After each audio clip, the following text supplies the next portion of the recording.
This is DEFCON 1, Sundar. And anybody comes in and they're treating it like DEFCON 5 or 4 or 3, take it serious, folks. And if you can't take it serious, Sundar, you have my permission. Out the door. Out the door. Nobody ever gets fired at Google. Now it's time to start firing people. You come 2 weeks in a row without progress, done. This Week in Startups is brought to you by, with Mercury Raise, startup founders no longer have to navigate roadblocks alone. Visit mercury.com/raise to get access to a network, connections, and advice. Squarespace. Turn your idea into a new website. Go to squarespace.com/twist for a free trial. When you're ready to launch, use offer code TWIST to save 10% off your first purchase of a website or domain. And Fitbod. Tired of doing the same workouts at the gym? Fitbod will build you personalized workouts that help you progress with every set.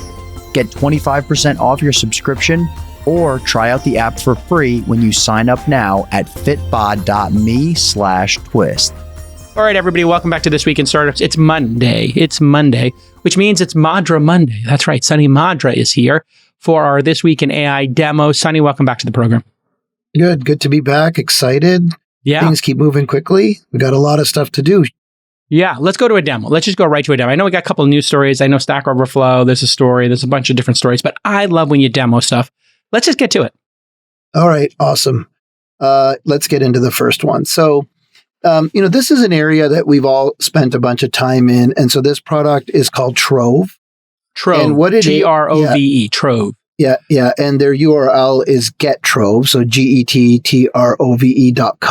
Okay. And what this allows you to do is create a survey, which we all do. And we've used some products, some of our close friends have been Survey involved with, and Monkey, others. Typeform, and then, of course, Qualtrics. Those are all, in that genre. Exactly. And what this does is, this kind of takes that to like a more modern workflow, which I thought is pretty cool. And so I've kind of pre-constructed one here. You can do one alongside me if you want, Jake Hell, as well. So this one, I said I wanted to create a forum. The main objective is to collect thoughts on where the next All-In Summit should be. Okay. So it asks you for your main objective of the survey.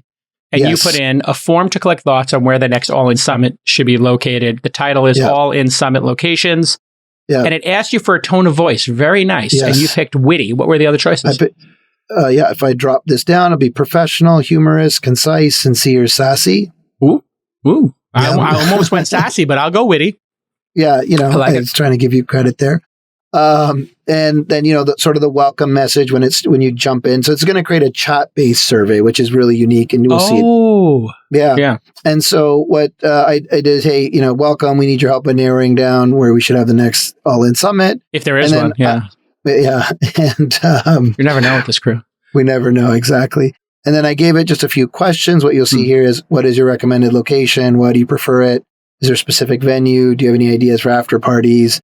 How much would you like to pay for the event to keep the event accessible but yet exclusive? And so you can see here, and I'll just kind of go further into this in a second, but you can see here on the right-hand side for those listening, I've got a chat going. So it drops in with sort of that initial starting prompt that we gave it. It says, so what's your recommended location? I said, I'm thinking NYC. It says, the Big Apple. Why do you think NYC is a perfect spot? I think NYC is incredible startup energy these days, right? NYC is definitely buzzing with startup energy. Now, if we were the host of the All-In Summit there, what would be a specific venue in mind? Now, wait, did you tell it what venue? Was that one of your sub-questions? No, that was one of my sub-questions. One of your sub-questions. So instead of doing this as like, here's a 4-question survey, it's just, hey, I'm going to dump you to a chat room, ask you the first question, then I'll follow up with those. Yeah. That's really interesting. Yeah, I like that modality. Me too. Now, what if you ask something that's like off topic? So if you said, who's going to speak at the event? Yeah. Okay. Or how much are tickets? Yeah. Yeah. Okay. The event. Okay. I hope this thing is smart enough to say, who do you want to see speak? And so what it does is it gets you back on track. Yeah. Right. Okay. Before we dive into the after parties, let's focus on the speakers first. Who do you think would be the perfect lineup of speakers in New York City? And after that, we can talk about the epic after parties. Okay. So if you go to the left in the interface here, you had put the questions in what order? Let me see. What is your recommended location? Why do you prefer this location is question 2. Question 3 is there a specific venue? Great. Question 4, any ideas for after parties? Question 5, how much would you like to pay to keep the event accessible, but yet it be exclusive, right? The big question everybody has about All In Summit is how has it become VIP, but how do we make it bigger? Yeah. Yeah, folks, those are two different things. I love people who are upset at the summit that other people got to come on a scholarship and that they had to pay a full price ticket. It's like, okay, do you want to have like diversity at the event? Do you want to have interesting people at the event? Like, and what do you care if you're rich? Like, just relax. Anyway, I'm with you. and people are just Sunny, you got Jason all hot and bothered with this All In Summit first example. You just should have been I you know, gotta really, you're trying to tweak me here. No, just for people who are wondering, surveys are great. I like to do things and I don't care what, as an artist, and I do some things that are artistic, I don't want your feedback, to be totally honest. I want to create an experience and have you enjoy it. Like if I go to a Scorsese movie, when I go see Killers of the Flower Moon, like I can't wait to see it. I don't want to tell Scorsese what I want in the movie. I want him to delight me and surprise me. I have nothing to add to his art. So if you come to something like All In, pay for your ticket if you can afford it. Apply for a scholarship if you can't. If you get lucky enough to get in on our scholarship and pay like $1,000 or something, a fraction of the price of the VIP people, everybody just enjoy the show. And if you don't like it, you don't want to take the risk, don't come. The end. That's it. We don't need your feedback, honestly. Yeah. And if you don't like the after parties or whatever, you don't have to go. Go have a party of your own.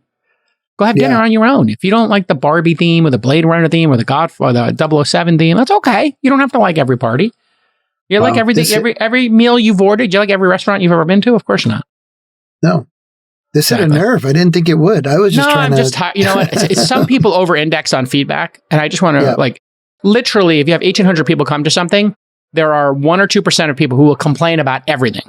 Just like there are people... You ever go to a hotel, Sunny, and you're like checking in or you're checking out or whatever, you're getting a bottle of water from the front desk, and there's somebody next to you? Oh, yeah. You know the person next to you? Yeah. They are just hot and bothered. Yeah.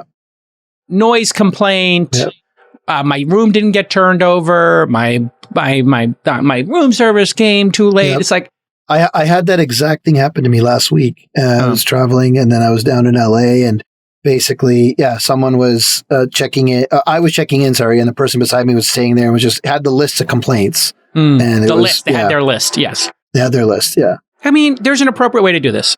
Here's what I do. I come with an outcome in mind, and my outcome is never to berate anybody. My outcome is like, I want an upgrade, or I want a comp night, or I want a fruit plate, whatever, And I'll just say to them, hey, a lot of times I just want them to do better. So I'll say, hey, listen, I don't know if you know this, but there is a huge construction site, outside the window, and it starts at 7 a.m. And, I got in late. Maybe, if there's a construction site, you can let the person know. I just want to let you know because it did detract from my experience. I just want to make sure, if you have somebody coming in late. And I think they want to know that stuff. They want to know that. Yeah. And I had this happen one time. I'll tell you, this is like, I ordered a cappuccino at the Edition when I was in Miami. And they charged me, and I am not kidding here, $11 for a cappuccino. And I got the bill. It was like $16. Like, it's the wrong bill. Yeah. And it was like, they put the service charge in, they did everything. It was like $16. I literally had one cappuccino. And I said to the guy, I said, do you think if you charge $11 for a cappuccino, you should tell the person? Because that's like triple a Starbucks cappuccino. Like, I can afford it or whatever, but it's just really weird. He's like, I tell this all the time. Would you tell my manager? Because it's really like important for them to hear this. I said, sure, I'll tell your manager. Manager comes over. I said, listen, I'm in an $800 a night room. I understand I'm at the Edition.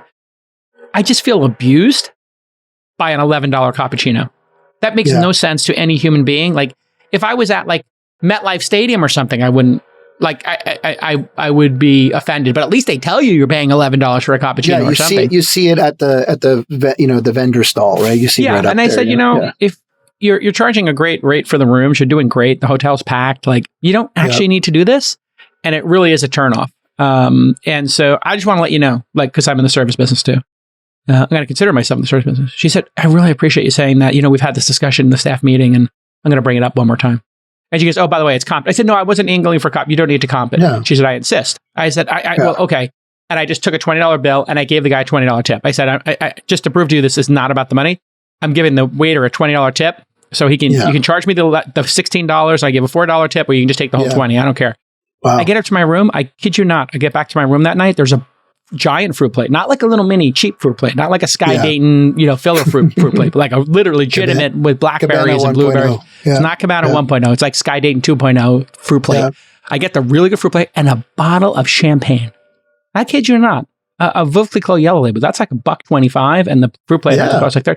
And she just wrote me a really nice note. I really appreciate like you giving us the note, whatever. Mr. Calican. But that's a different kind of feedback than what we're talking about here. There's an approach to giving feedback with love and kindness and with intent. Like I think the intent really matters. So I always wonder when people. But anyway, I like this kind of survey format. I think this is easily replicable. I think everybody will have this as an option. But I love the idea that the startup is thinking this way. What else can it do? Is there anything else here? Because let's let me get my sharing. Because this seems very 1.0 to me. I'll be honest. Like, somebody can whip this. I could have one of my startups in Founding University whip this up in 72 hours. So where's this all going? There's got to be some destination here, right? Well, yeah. So I think that's a good point. Let's maybe double click on that for a second. I think one of the things that we're seeing is an incredible ability to create what would have been products before. Obviously, we've seen an entire business created on this type of thing as just a feature. And it's a good kind of segue into maybe our third demo, which I'll jump to right away, is that the ability to kind of create stuff quickly. I think what this shows is a new user interface. I think we're entering the era of chat. It kind of aligns up with what you're saying.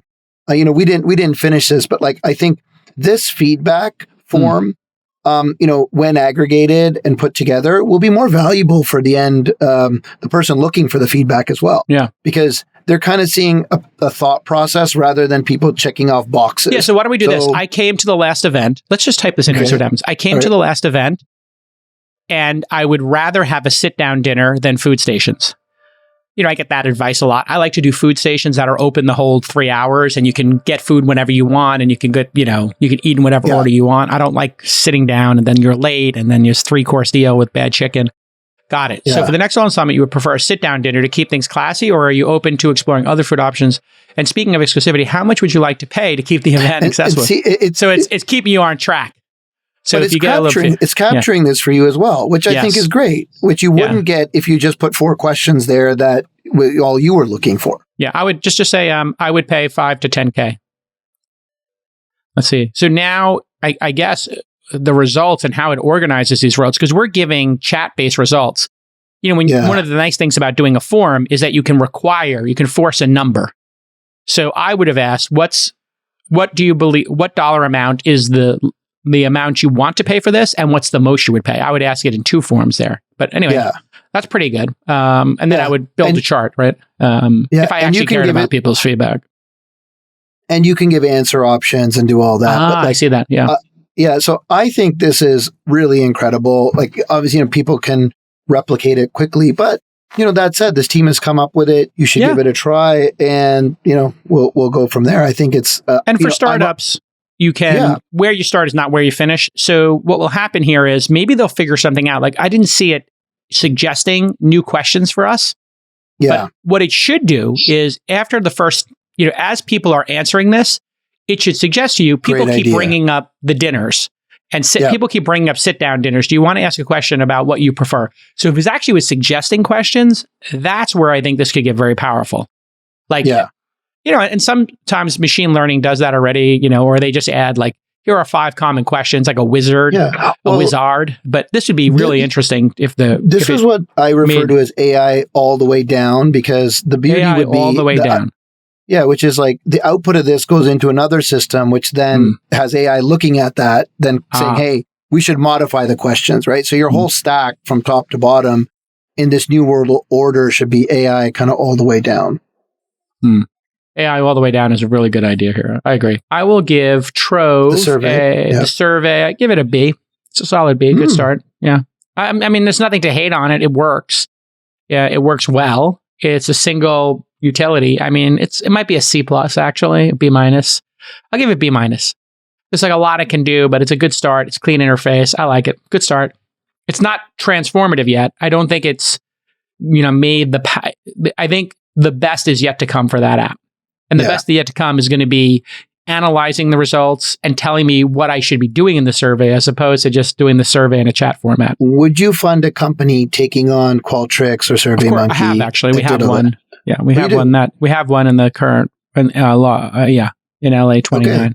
Haven't been on the show. Oh, really? But yes, of course I would. I would taking on anybody who's got a big, large business is worth it because there's 2 or 3 possibilities. One, you fail, and then we know exactly what we lose. So just to give people an idea, if it's an accelerator company, we know we've lost $100,000. But then, and that's kind of like your blinds. That's your big blind. That's your see the flop bet. You see the flop and you flop something nutty and something really juicy.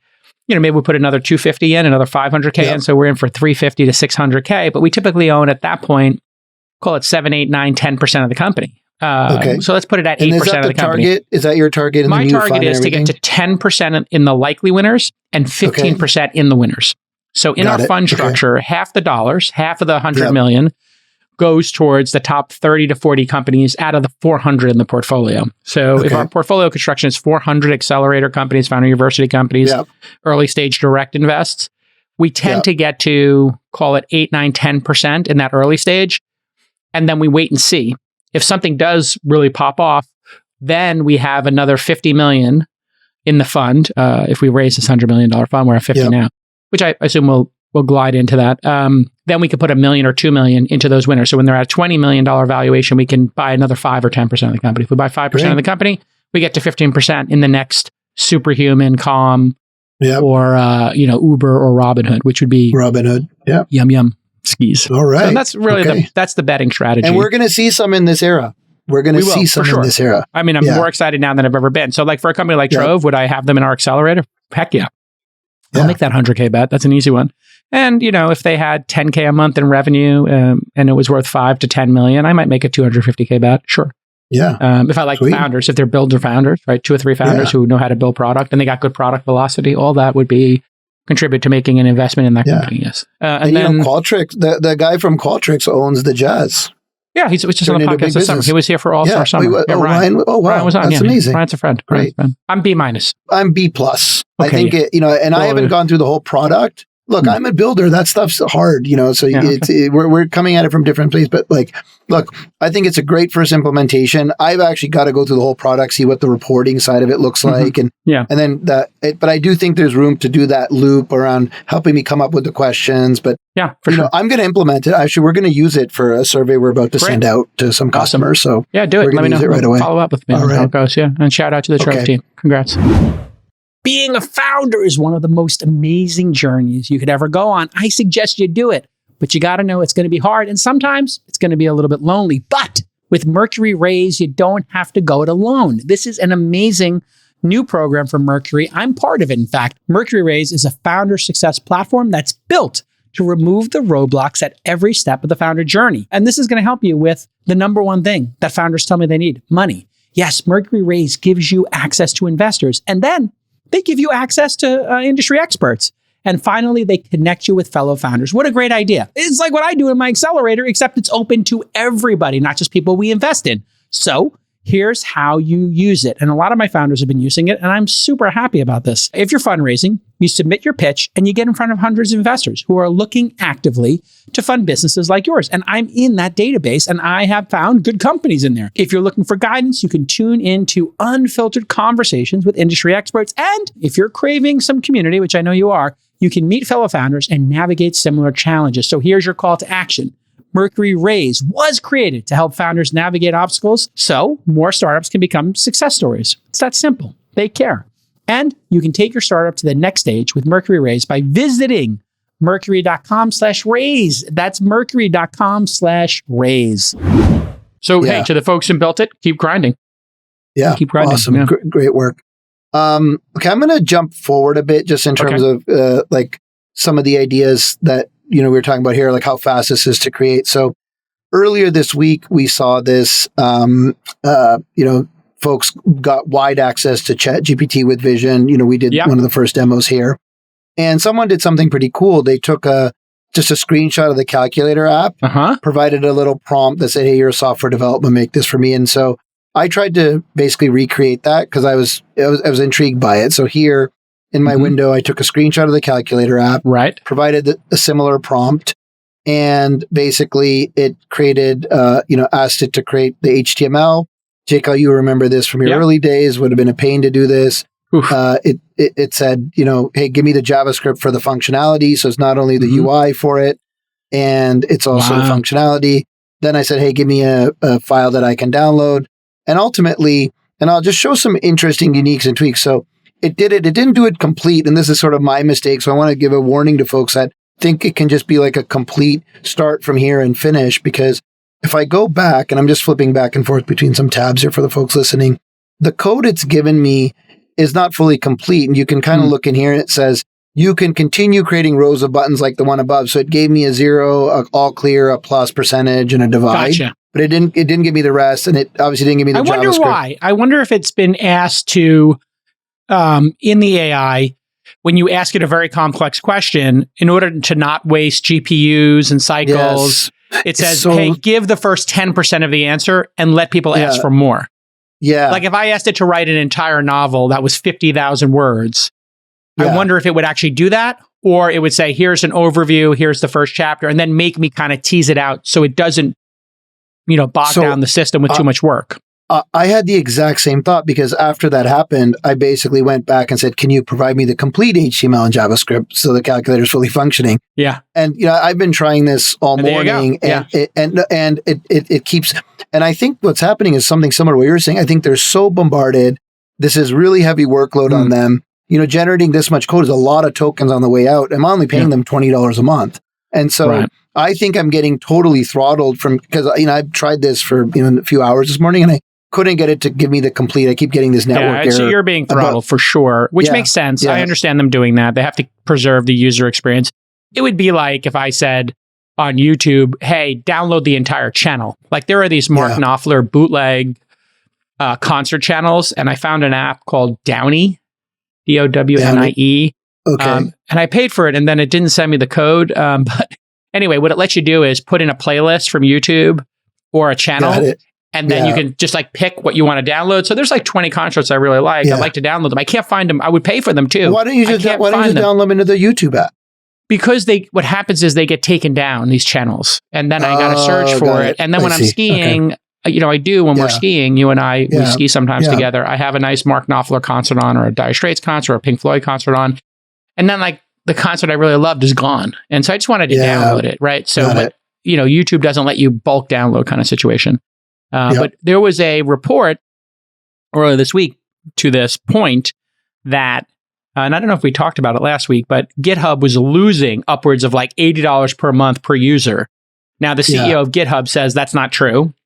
So I was at the conference where they spoke about that, and they said it's actually, they're profitable on that. So there was kind of interesting. The report was completely opposite to what they said on stage at the AI Engineer Conference.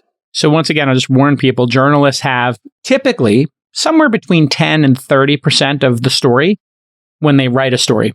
Sometimes they'll get upwards of 50% of the story. Even if you're, even if you're Walter Isaacson and you get to spend 3 years with Elon, you might get 60% or 70% of the story, right? Like there's a percentage you can get reasonably. It's not a dig to journalists. I was one. I'm telling you from my time on the other side of the table.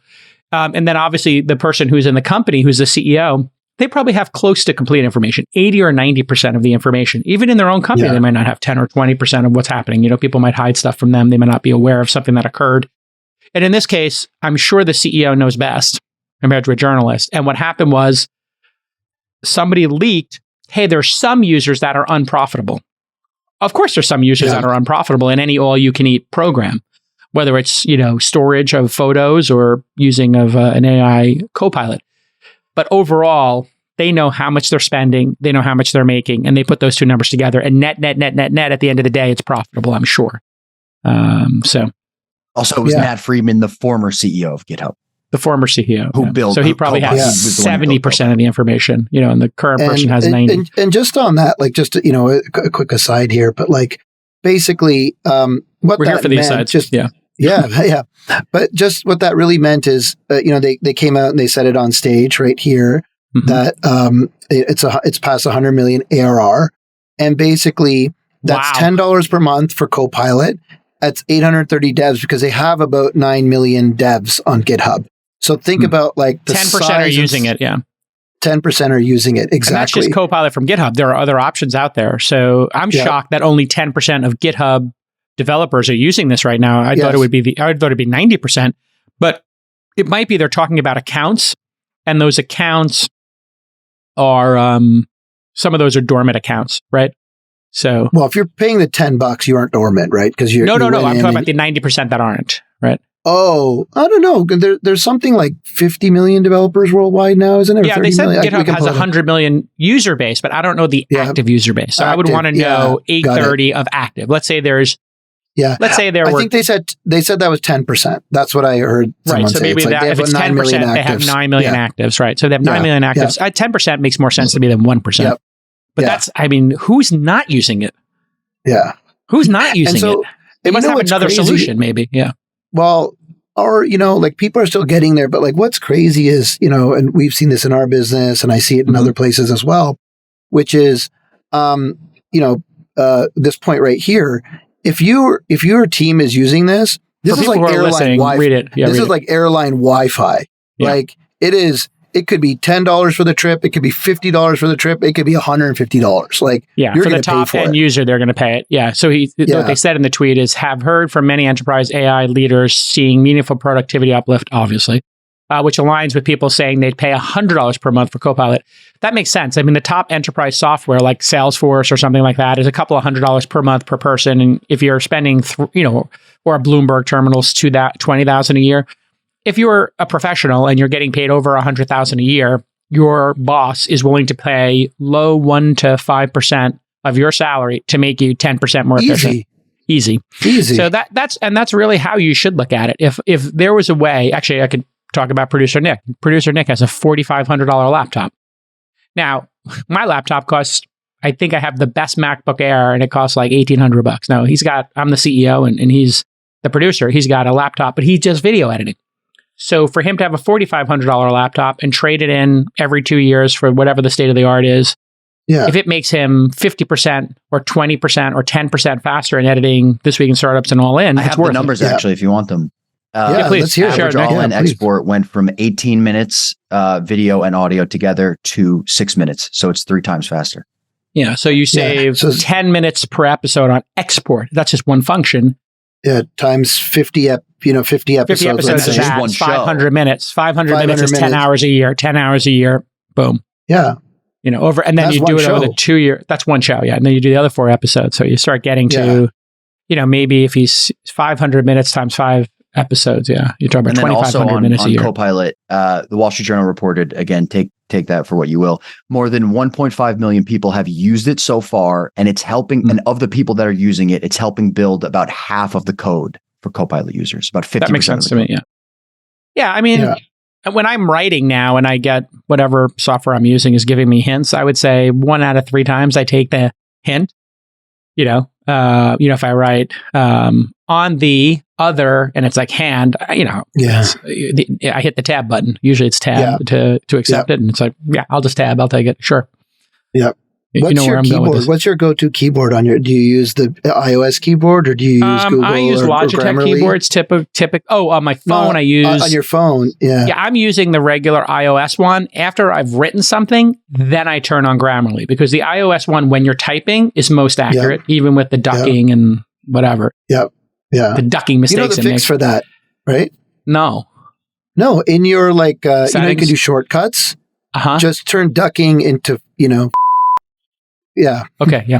So trucking, turning it to trucking. Yeah. Trucking, so when I type trucking, it puts in ducking. If your landing page is terrible, I'm out, right? Most consumers are. It's 2023. You can't have an ugly website. Stop settling for okay or good and have great. And great means you're using Squarespace. It's out of the box, beautiful. These websites have templates made by the world's greatest designers that are going to engage your audience, let you sell anything. And Squarespace, over the past decade, has just added feature after feature on top of the gorgeous templates that are designed for mobile.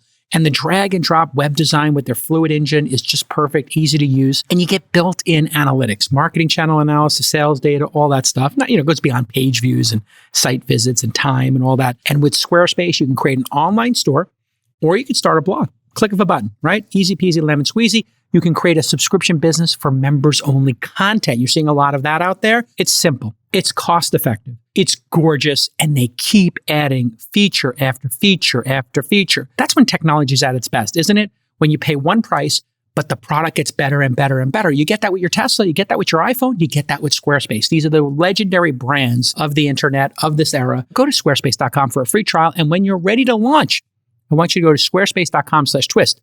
And they're going to give you 10% off your first purchase of a website or domain. Go to squarespace.com/twist because they know we sent you.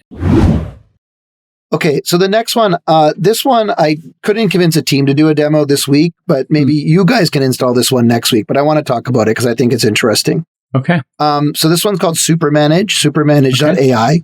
Okay. And what it does is I like this already. It goes through your Slack and figures out what everyone has done. And then it gives you the material to be ready for your one-on-ones. Got it. And, I think this is really important. And look, it takes a little bit of massaging to get this implemented with the team because it's like, hey, now, I've got to be more aware of it. But I really like sort of how they've talked about it here. I don't have the demo, but like maybe next week you guys install it and we can do it from your side. But, the thing is, the concept is really powerful because, if you're within your company, everything that's happening is probably centered around Slack, hopefully. Yep. And so you should be able to pull from Slack what the conversations you need to have around contributions, challenges, engagement, and whatnot. And so basically, they have a free package. You add it in up to 15 team members with one manager, and you go from there. So to be clear here, I install this on my Slack. And then it would go in, it would find every Slack message that producer Nick did. And we actually do something called SOD and EOD. Every day I ask people as remote workers, as part of the deal, you get to work remote and you get to do your own schedule, reasonably speaking. All I ask is that you do a stand-up meeting in the morning with your team and that you do an SOD and an EOD. SOD, 5 minutes, here's what I'm going to work on today. And you share that with the team. So everybody knows what people are working on. So people are informed. And at the end of the day, you say what you reply to that and say what you get accomplished. And sometimes people put a little bit of filler in there. And I have to tell them don't put, I read my email. Don't, that's not an actual thing you got done. So I have to keep reminding people it's not for little everyday tasks. It's for things you're accomplishing, contributions that would change the fate of the company or in some way, right? Yep. So SuperManage looks for contributions and then it summarizes them, and then it looks for challenges that people are having and it summarizes them. And then engagement as well. And engagement. Right? Yeah. And so you look at this one based on the messages. Connie seems to be highly engaged and excited about their work. Oh, so it's looking at sentiment. Yeah. I think it's really good. Yeah, it's really cool. I like this. And then what's going to happen that's going to be really awkward is it's going to turn into a Black Mirror episode where producer Nick's going to know, I've got to show more. It's going to be like Flair. Remember in Office Space? And they're like, you only want to wear 3 pieces of Flair. That's okay. But he's got 20 pieces of Flair. So now I got Nick being like, oh my God, what a great day. OMG. Shout out to my peeps, doing a great job. And he's going to just write nonsense to get his engagement score up, Yeah. Our team has good engagement. And not tell the team. That's the other way. Well, so I do think that I do look at things that the team doesn't know I look at. I look at how many days people were on Slack. So I know who's 30 days out of 30 days. And I've shared it a couple of times, but I can tell who is super committed to the company based on, if somebody, let's say we have 20 work days and somebody's they were on Slack for 20 of the work days, but not the other 10 days.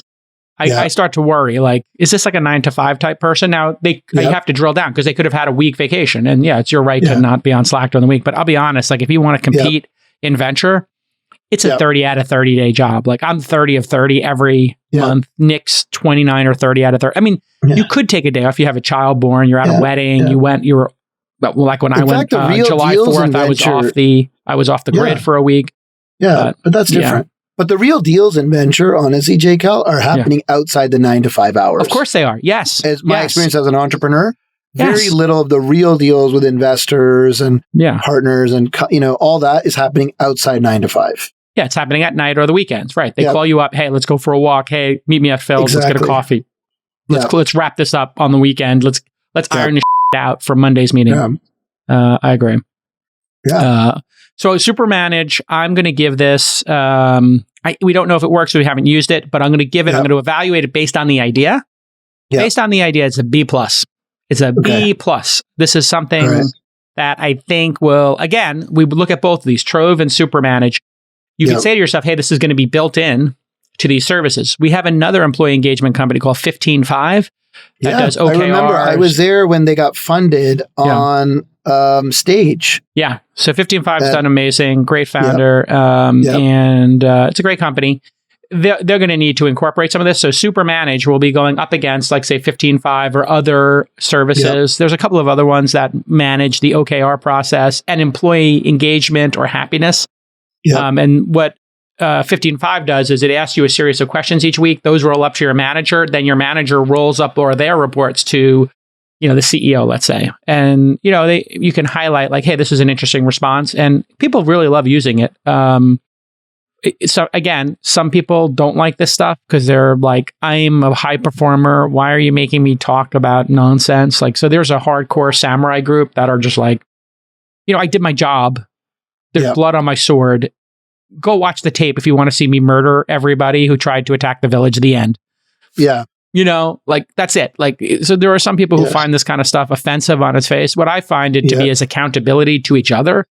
And that's what I try to, that's what I try to encourage people is like, hey, if you're sharing this stuff, it's great. But, sentiment is also nonsense. So, like the sentiment stuff I'm not crazy about because, again. Really? Okay. I mean, I guess it could, theoretically, but, some of the best people I've ever worked with are sarcastic, gnarly, cantankerous. And those are like, literally high performers sometimes are, sardonic, sarcastic. Yeah, you're saying just the AI is going to put them into this bucket, and it's not necessarily that they're burning out or they're bad team members. They're just being themselves. Exactly. Yeah. Usually the 10X engineers have all those qualities that you're talking about. So like, you just have to be careful. Like sometimes people who are like the popular person at the office, at the water cooler, and they, get everybody to laugh, whatever, they're actually not getting GSDing. They're not getting stuff done. I'd go even further, Jason. I would say producer Nick checking in. Here we go. Negative sentiment is, I would say, sometimes a positive indicator. The most negative person I know consistently at launch is maybe the highest, the two actually that are usually like, not sky is falling, but are very concerned with things going wrong are Ashley and Jackie. And they are managing directors. Your two highest performers at this company, objectively speaking. Ashley and Jackie are two managing directors. One's been with me for 10 years. One was with me 9 years. And it does say something about me as a manager. I like people. Again, all leadership is top down. I like people in my org who are like, we could do better. Or this person is good, but not great. So they're kind of like standard bearers, Ashley and Jackie, for me. Shout out to managing directors, Ashley and Jackie, because they'll just be like, you know what? I think this founder is insincere and, they've been negotiating this stuff not in good faith. I think we maybe should pass on this investment because the diligence process was, like I didn't get the sense of honesty from this founder. Like this happened multiple times in the last decade where they correctly pointed out and I overrode them and made the investment. And they were like, see, this founder was brutal during the diligence process and negotiating the term sheet. And now look, the company, most companies fail, so you don't get credit for it failing, but they did predict correctly downstream issues. And I said, listen, this is a sins of omission business. I hear what you're saying. Person's a difficult founder. You have some pink or red flags. I'm going to make the 100K, 250K bet anyway. In the case that this is a person who is difficult to get along with, but a high performer. And in both, I think in both cases that happened, they were right. I was wrong. Or we get rated a 9 out of 10 by a founder or by someone who goes to an event. And instead of saying, great job, everybody, 9 out of 10 is a great score, they say, why wasn't it a 10? What was wrong with us? Why didn't we get a 10? How do we fix that? Why didn't we get the 10? Yeah. What could be better? Exactly. Yes. I think so. You have to be careful with that. But okay, so great to the SuperManage people. I'm going to try it, actually. I want to try it. And I did see that Slack has made an announcement about an AI product that will remind you of what Salesforce since you've been gone. You're right. But Salesforce there is something about how there's a bunch of these. Yeah, recapping channels. Slack's AI tool can recap channels and threads starting testing this winter. Slack, I'm reading from The Verge here. Slack AI can do things like summarize channel discussions, which Zoom has been doing for a month now, threads, and search for answers in relevant messages, files, and channels. So I think that those recaps are going to be really good. So if you get to a channel and it's like, here's what's been going on the past week, that could be very powerful. I agree with that. It's like a very powerful, obvious tool. This is slightly different. And then, it's going to be like generative AI in Slack. Anybody who's got chat should have all this stuff built in. So like the fact that there's not a DALL-E competitor built into Slack and we're not asking for it to do stuff inside of Slack, like this could make Slack, this could breathe new life into Slack if they get AI right. It could make Slack really sticky. Like or Slack someone could finally take them out. Or somebody could take them out. Right. If somebody built an AI first version of Slack, I would fund that easily. If somebody wants to make an AI version of Slack, here's what it needs to do. It needs to start me with pointing me to the discussions that are occurring. So when I open up Slack, it's like Nick and, Matt and Jackie were discussing a new series for This Week in Startup based on AI. And they're discussing, potential advertisers, guests, and formats. Click here to join the discussion. Like it would actually be summarizing their discussions in real time. That would be incredibly powerful for a manager of a company with, anything more than 20, 30, 40 employees. Because you can't keep up with all the discussions, like a top level thing. So you basically start from the top level experience and then you drill down. That would be super powerful.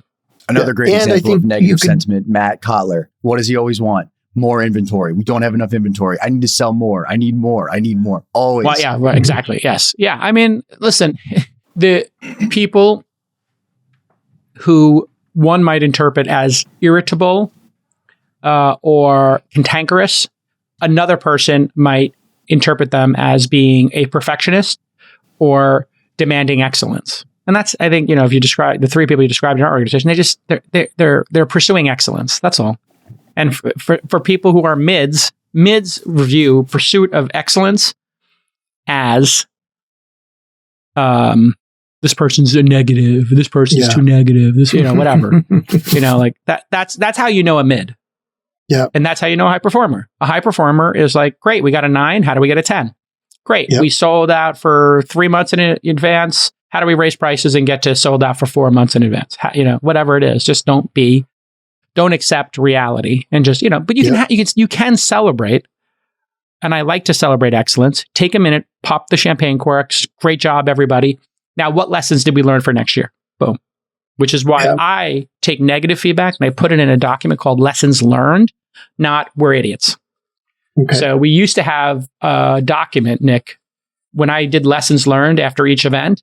It used to be like the mistake tracker or problem tracker. Yeah. Or like the anti-portfolio, people have done that. And so I reframed it. Instead of it being mistakes, the mistake tracker, when things we screwed up, tracker, which is how I used to say it, I said lessons learned. Yep. Framing matters, right? So it gave people permission to say, hey, I learned this lesson at this event. The people didn't know there was a VIP downstairs, so they missed it. Or the lines were too long at the VIP food. We should have had twice as many stations and spread it out, right? This venue was too cramped. Like the first night's venue was too cramped. Lesson learned. Yeah. Great. The other two ones were huge venues.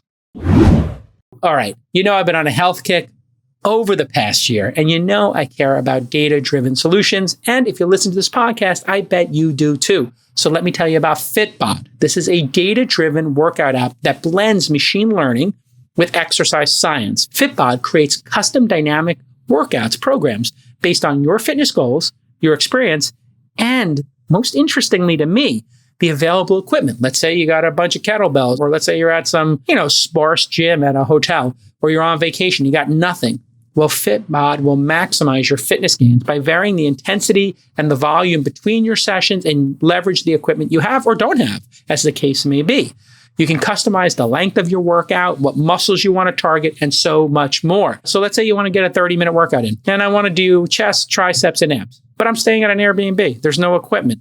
Fitbod can create a perfectly optimized workout for me based on these parameters, and it will do it for you too. Check it out. It's amazing. The design of this app is extraordinary. I was able to invest in it. That's how impressed I was with it. Fitbod takes the guesswork out of fitness Just open the app and start making progress. You deserve it. Get 25% off your Fitbod subscription or try out the app for free when you sign up now at fitbod.me/twist. That's fitbod.me/TWIST for 25% off. All right, multimodal, Sunny Madra, Yep. my bestie, is something that I just got on my phone. It's unbelievable. It works. I saw Robert Scoble take a picture of his spice cabinet and say, "What's in here?" Yep. Made a pretty perfect list. And I'm just like, you know what? There are people who like organize your cabinets and they cost $150 an hour and rich people pay for this nonsense to come and like do their spice thing. Yeah. Yeah. But you can just take a picture. I encourage everybody to do it. ChatGPT 4, shout out Sam Altman and Greg and everybody over there. Take a picture of a spice drawer. It will tell you what's in there. Pretty great. Yep. Now you know what spices you have, in your cabinet. And then you can say, I have chicken. What can I do with these spices? So Robert Scoble did that tweet. It worked great. Fantastic. Let's keep going here. What's going on with multimodal? Multiple different input types, multiple different output types. Let me tee this one up for you guys, and then you guys can you have one, Nick? to it. Go ahead, producer Nick. Yeah. Shout out, producer Nick. Last week, Box CEO and founder Aaron Levy tweeted this. Shout out, Aaron. Let's have him back on. Of a landing page. And this was their own product, by the way, right? Yeah. And he said, please suggest 10 ways to improve this interface for usability. And ChatGPT gave it back, a bunch of, you could do breadcrumbs navigation, a unified search bar, file preview. So I interpreted that for us. And on This Week in Startups, we just built. Oh, the new homepage? Exactly. Yeah. Basically, I just posted the screenshot in there and I said, this is a landing page of a website for a podcast on tech startups. Please suggest 10 ways to improve this interface to maximize engagement from viewers and SEO. Two things I always say. Yeah. Exactly. And I'll just let you, can you read these? Yes. There's a prominent call to action. Enhance the availability of CTA such as subscribe or listen. That was my number one thing that I was yelling at you guys about. Provide short audio video snippets, teasers. That's a great idea. Expand the episode descriptions with more keywords. Okay, that's pretty good. Episode description. Interactive search, we have that. Social sharing. Yeah, we don't have social sharing buttons. User reviews and ratings. That's a great idea. Personalized recommendations. It's a really good idea. Engage with community. Okay, it's a solid idea. Mobile response. Sure. Yeah, these are all great suggestions. This was just for the landing page of the actual website. Then we went one step further. And on the sales meeting today, we were like, how can we make this new website that we're building better for partners? So I took a screenshot of a specific episode page, right? So here's an episode page. The last one you saw was the actual main homepage. This is an episode page from last week. Yep. Right. And I said, my team produces a podcast about startups and technology. Every episode gets its own web page on our main website. Here's a screenshot from the most recent episode's page. We have 3 advertisers per episode and would like to feature their logos and offers on each episode page without having it be overbearing, but making it noticeable. Can you please suggest some ideas on how we could integrate 3 advertising logos and offers given the current layout of the page? Oh. So here are the ideas. Sponsor ribbon, sidebar integration, table of contents integration. Great idea. I love this one. Interstitial design. As users scroll through the transcript, every few sections, you can integrate a horizontal bar with one of the sponsors' logos and offers. That's what we need, as a gentle reminder without being too intrusive. That's a great suggestion. I mean, it's literally, if you hired somebody for $90 an hour, a UX designer, this is what they would say. So it has, what's really the magic of ChatGPT and large language models, I think, Nick, is we spent the last 20 years of everybody trying to showcase their knowledge in order to get work. Every service person, whether you're a VC in service or a lawyer, accountant, UX designer, you wrote blog posts. Here's how to make a perfect landing page. Here's how to make a podcast landing page, whatever. ChatGPT has now put all that knowledge in. It knows how to spit it back out to you in a very organized fashion, tailored to you. And all of those service people who tried to make content in order to get customers have now sealed their own fate. They have now killed their business by sharing so much information. The people who would have hired you do not need you. Congratulations, everybody. I saw a tweet this pure morning. Job destruction. I saw a tweet this morning that said, like a little bit of an expansion of that like Sam Altman, OpenAI, took all the internet and basically made an API for it. Yes. And basically charges you to consume it. Exactly. Yeah. But it's like they stole everybody's knowledge. Yeah. And now they're charging you $20 a month for it. They've basically made all knowledge. Access it one query at a time. One query at a time. Right. But there's a free version of ChatGPT. So in fact, they made it free for everybody. You only have to pay for the enhanced features.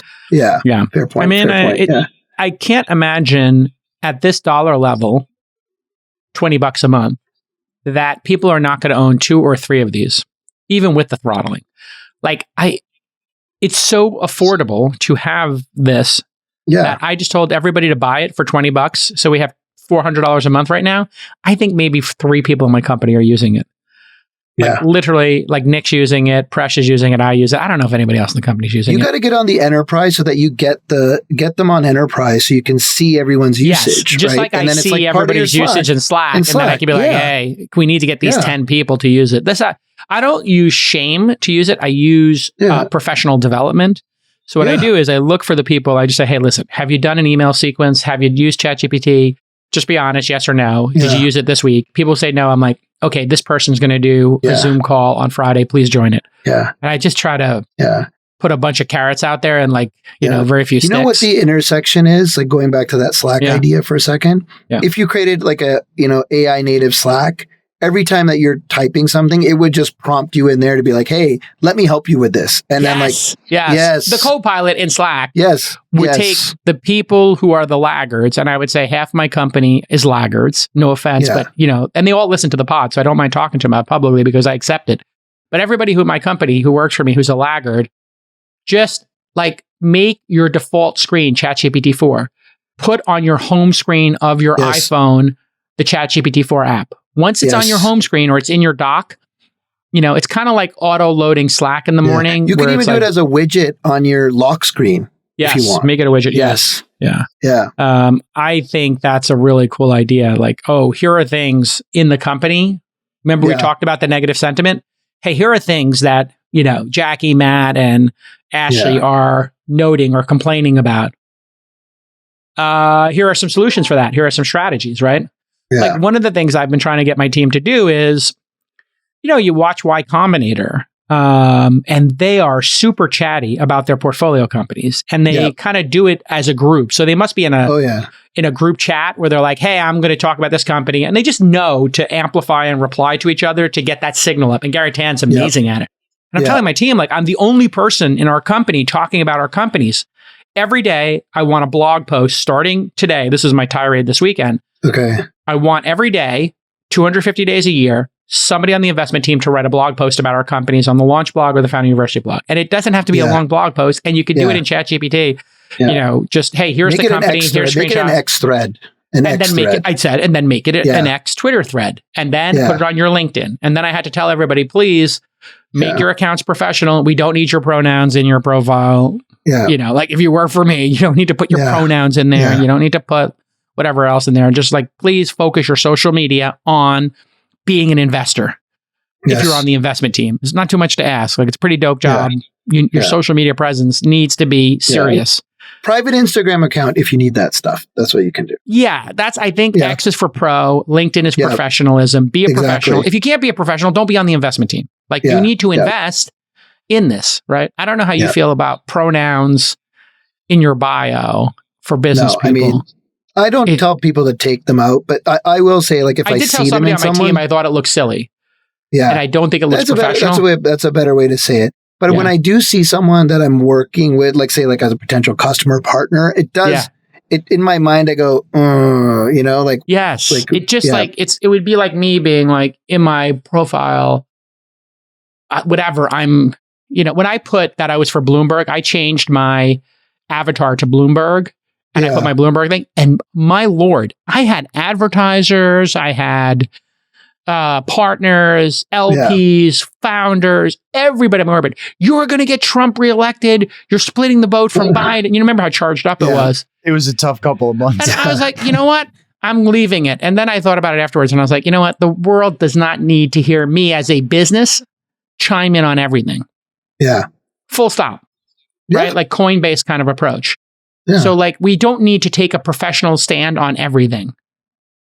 Some things, sure, there'll be time for that. Yeah. But you don't need to take a professional stand on everything. ChatGPT Multimodal UI, grades from both of you on it. Let me see. If I were to hire somebody and pay them $100 an hour, I would have felt very good if I paid $1,000 to a UX developer $100 an hour. 10 hours. If in 10 hours they give you that If in 10 hours feedback. they gave me that in their report back, I would say, I think 2 or 3 of these are really actionable. Let's do it. Thank you. Here's $1,000. Now I wouldn't pay $10,000 for that information, but I would have paid $1,000. And I know somebody who's like from a big corporation would have paid $25,000, but for me, I would pay 5 to 10 hours at $100 an hour, $75 an hour for that, and I got it for free. It's an A+. It's an A+. That is one of the best things I've ever seen ChatGPT do. I'll be honest. What do you give it? Look at me with my grades today. I'm just, so people don't think I'm a jerk. I'm willing to give an A+ if I think the value is there. That would save me from finding the consultant, 2 weeks of nonsense and mashugana, and then it saved me $1,000. If I could save $1,000, that even for JCal, saving $1,000, it's meaningful for me. Adds up. Yeah, I'm at like an A-. What I want to see, like going back to the calculator demo, I want to see be able to implement it for you as well. Okay. I'm gonna restate. I'm gonna give an A. I'm not giving the plus. I'm saving the plus for that. You're right. Because there is a and do it for me. Okay, yeah, good. Like, we give them something to work on. You give it A-, I give it A. That's the first time we've had a flip. The first time we flipped. All right, give me one more demo. Okay. Here. Before I do the demo, I actually want to give you a shout out on your ads team because we were just talking about it. Okay, shout out. So, sometimes I go back and watch the episodes, for improvement or just see things like that. I kept seeing Vanta and, I've known about them for a long time. We actually tried to use them in my previous company. They were pretty early on. But because I kept seeing them there, I actually used them and we're deep in a process with them and they're incredible. So they're doing our SOC 2 compliance. Shout out to the Vanta team. So, and great really, I know they're big advertisers, so it works to your sales here's the thing. What I tell people is if your product, an ad on This Week in Startups is only $5,000. I've kept the price the same forever.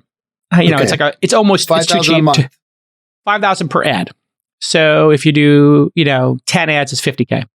The minimum ad buy is five ads. So to be engaged is $25K.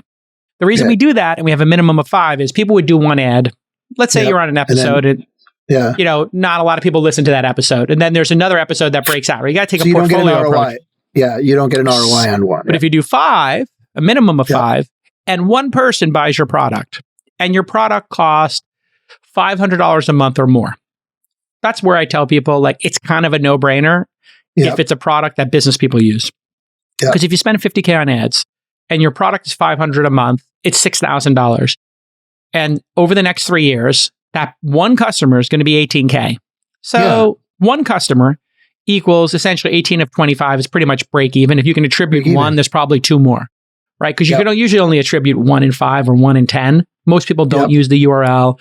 But like you heard Vanta, LinkedIn jobs. You're like, okay, frick it, I'm gonna test it. Well, I said, let me go back to it because they're a little bit early in my first company, but now, and I have to say they've done a great job. And so it was like, really and you're going to spend probably 25 or 50K with them. Easy over time. And so it's pretty easy to justify the ads. Now, what I do tell people is if you're Audible and your product is only $12 for a book, I tell the Audible team, like, I don't know, maybe Tim Ferriss is a better podcast, like something that's less niche.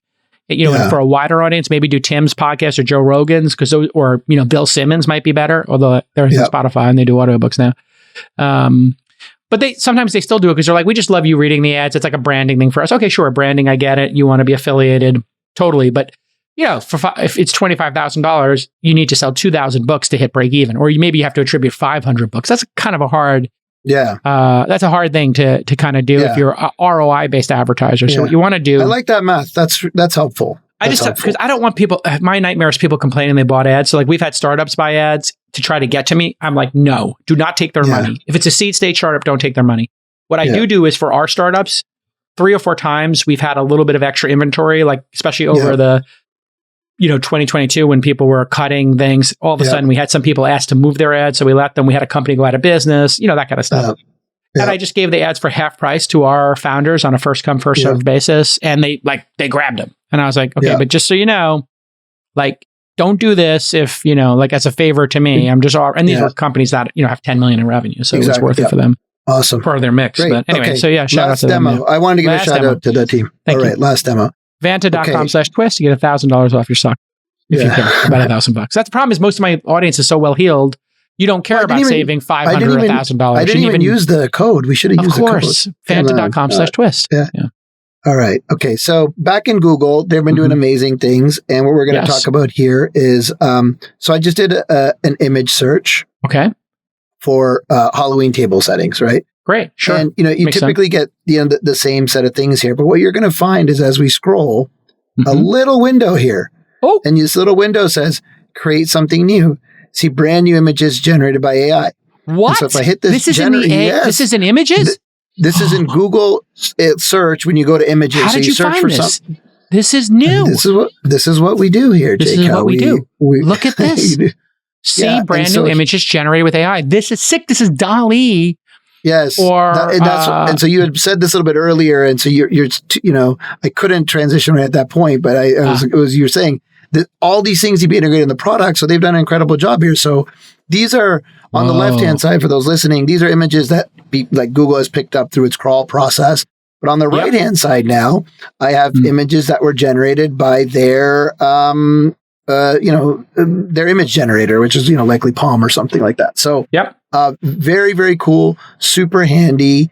You know, it's limited in some ways. Like, you know, we were kind of doing some demo this morning, and I think Nick wanted like a New York Yankees one. It wouldn't do it. So it's obviously it's more aware of copyrights and other things like that. But I've tried just a couple little demos. Jake, you can try one, but it's I thought it was really nicely done, and how they've inserted it right into their existing product, which is crazy. So click huge. it. I want to see the results. This is huge. It's this right is. here. Remember, I said, clicked it here, where's and the it's image? on the right hand side, right here on the right. These are all the generated ones on the right. Oh, sorry.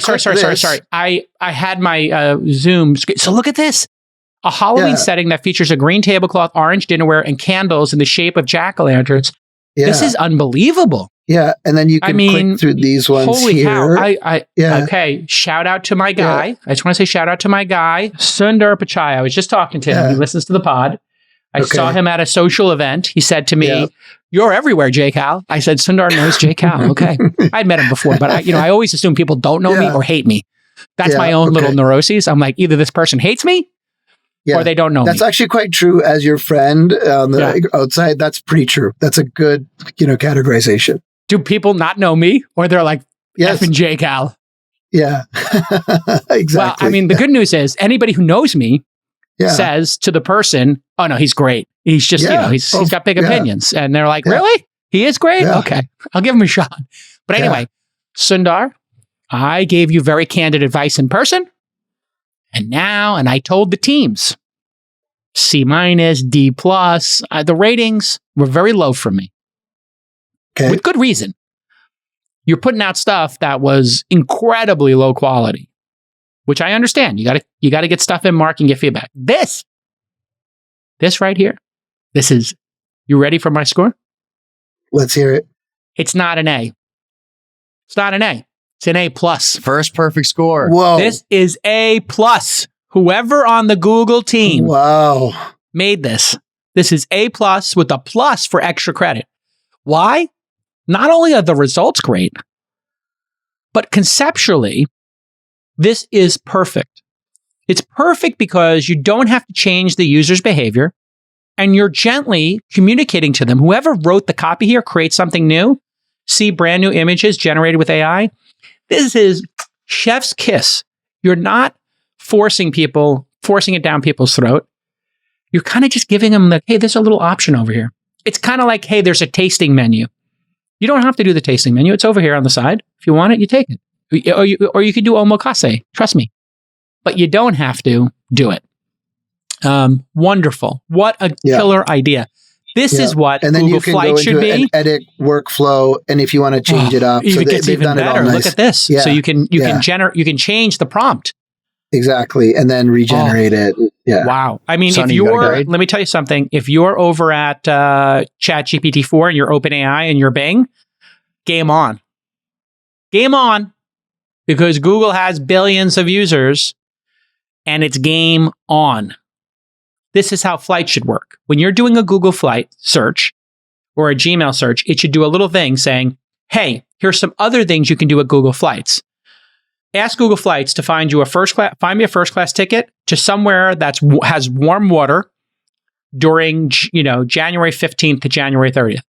Find me the best business class seat and affordable hotel where I can have the best chance at deep powder skiing February 15th to 30th. And it's like, hey, Niseko, hey here, hey here. That's what we need. Sundar. And that's where each of these product heads, on Monday, the image team comes in. Tuesday, the shopping team comes in. Wednesday, the Gmail team comes in. Thursday, the YouTube team comes in. And Friday, whatever team comes in. Enterprise, GCP. Enterprise comes in. Yeah. And every day, every 8 a.m. in Sundar's office. Not 9 a.m. or 10 a.m., 8 a.m. And you got to be there at 7:45 to set up your demo. 8 a.m. Sundar walks in the room. Last week's progress was X. This week's progress is Y. Go. And then if somebody comes 3 weeks in a row and it's not getting dramatically different, you have to just do what Steve Jobs did. You ask the next lieutenant, what should this look like? The person tells you what it should look like. You say, great, make that. And then you look at the other person, you work for him. You work for her. That's it. You're in charge now. Sundar, this is red alert. This is DEFCON. What's the highest DEFCON? DEFCON 5? 4. It goes, DEFCON 4 or 5. It goes up, right? Yeah, it goes up. Yeah. Yeah. This is DEFCON 4. And this is great work. So shout out your first A+ to the people at Google. This has been the C students have gotten an A+. Yeah. What do you give it? What do you give it? I mean, I'm the same way. They're moving like A+, like you said, integrated right in the product. You don't even have to do anything separate. You can iterate from there. You don't have to, a lot of times when you're in Google search images, you're worried about copyrights and all kinds of other things. Now you can get inspiration from the images around you. Fantastic. I'm the same as you. I think integrated right in. Really. I'm seeing this all over the place. You know why? A lot of the people who are doing the All In Summit 150th episode, which is next weekend, I think, or this weekend, actually. This weekend. A lot of those folks are making their own artwork, and I can tell it's like DALL-E or ChatGPT 4. So the Stockholm one had a beautiful image of a bunch of dorks, hanging out, dressed like they're in The Great Gatsby and, in some famous Stockholm city image. So I can tell. All right. DEFCON 1 is the highest level. It means nuclear war is imminent or has already begun. This is DEFCON 1, Sundar. And anybody comes in and they're treating it like DEFCON 5 or 4 or 3. It's DEFCON 1 for Google. Take it serious, folks. And if you can't take it serious, Sundar, you have my permission. Out the door. Out the door. Nobody ever gets fired at Google. Now it's time to start firing people. Is the you come 2 weeks in a row without progress, done. Increase the J trading position. Listen, I might have to make a J trade on this. I might make a J trade. I may make a J trade on Snapchat. I was talking to somebody on Snap. Snap's engagement is incredible. And they keep growing. Yeah. I gotta take a look at Snap. This is one of my things I'm going to do this week is look at Snap. I'm going to, you know what? I haven't traded on my J-Trade portfolio because I'm very happy with the performance of everything except for Disney and Warner Brothers, which I might double down on now that activist investor just bought a bunch. It might be time to double down, or I might be just keep buying into the crash. This could be bad consumer behavior. So we should actually do some J-Trades together here on the show based on AI. Yeah, let's do that. Next week, we'll do a J-Trade. All right, everybody, this has been another amazing episode. If you need help with your AI strategy and you're a large corporation with large data sets, you need to use Definitive AI. I'm an investor. Sandeep is a genius, as you all know. Go to definitive.io. Yeah. You go to definitive.io or your email, sunny@definitive.io. It's absurdly expensive to work with this firm, but they're the best. And if you need a partner, that's the partnership. But it's only mid 6 figures or higher. So if you're looking to do something for $25K, no. But if it's $500K engagement or higher and you're doing something legit, he's got, 40, 50 geniuses over there now? How many geniuses? We got a lot of AI now. So okay. So 20, 30 geniuses over there. I can't say the name of your customers because they don't want to talk about it, but I know them. Yes. If you would like to look at the Fortune 500, bing, bing, bing, bing, bing. A bunch of things would light up. That's it. I'm going to make so much money. What did I put? I put 250 into this? You did. How many besties did you get? All of them. 4 for 4. But 4 for 4 from the podcast, but even our chat group, we've got full coverage. There too. Yeah, full coverage. People don't know this, but Sunny is the only company that I know of that has 4 of 4 besties. CafeX has 3 of 4. CafeX, Sachs, Chamath, and I all put money in CafeX. I'm surprised Freeberg didn't do it. Wow, that's crazy. Well, I didn't know Freeberg back then when we were doing the funding, but Freeberg did do Itza, and I think actually I did talk to Freeberg about it, and he thought it was competitive with Itza, which I gave him the best piece of advice ever. Itza it was like they were trying to do automated food, and it was like these incredible quinoa bowls. That's where the name Queen of Quinoa came from. He used to come to the poker game and talk about quinoa. And I was like, oh, look, it's the Queen of Quinoa, which I got from the Queen of California, John Mayer's song on the album Born and Raised. Because I happened to be listening to it at the time he walked in. I said, oh, the Queen of Quinoa's here. I told him, listen,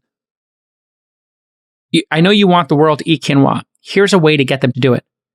Flank steak, short rib, salmon with rare inside seared salmon, miso cod, and barbecue chicken.